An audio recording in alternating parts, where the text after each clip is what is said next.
চমৎকার ফিল্ডিং।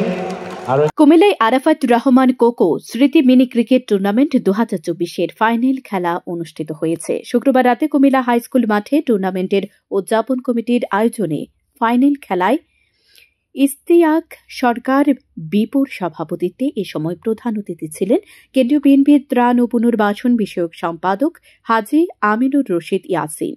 বিশেষ অতিথি ছিলেন মহানগর বিএনপির আহ্বায়ক উদ্বাতুল বারী আবু, দক্ষিণ জেলা বিএনপির যুগ্ম আহ্বায়ক আশিকুর রহমান মাহমুদ ওয়াসিম, মহানগর বিএনপির যুগ্ম আহ্বায়ক আতাউর রহমান ও মোহাম্মদ মাহবুবুর রহমান দুলাল, কুমিল্লা প্রেস ক্লাবের সাবেক সভাপতি মাসুক আলতাব চৌধুরী, মহানগর যুবদলের আহ্বায়ক ফয়সুলুর রহমান পাভেল, জেলা যুবদলের যুগ্ম আহ্বায়ক খলিলুর রহমান বিপ্লব, বাবু শ্যামল সাহা, কিশোর দেবনাথ সহ অন্যান্যরা।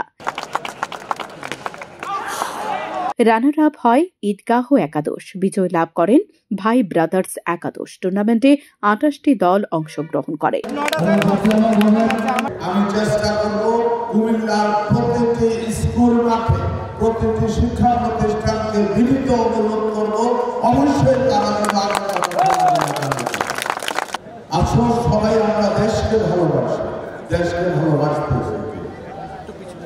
আমরা সবাই পরিবর্তন চাই, আমরা পরিবর্তনে অংশগ্রহণ করতে চাই না।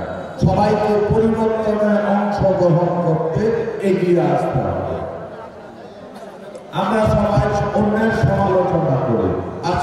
আজকে থেকে আমরা প্রতিজ্ঞা করি, আমি ভালো হব, অন্যকে ভালো হতে উৎসাহিত করব, প্রয়োজনে বাধ্য করা। তাহলে সমাজের পরিবর্তন হবে, দেশের পরিবর্তন হবে, এই কুমিল্লার পরিবর্তন হবে।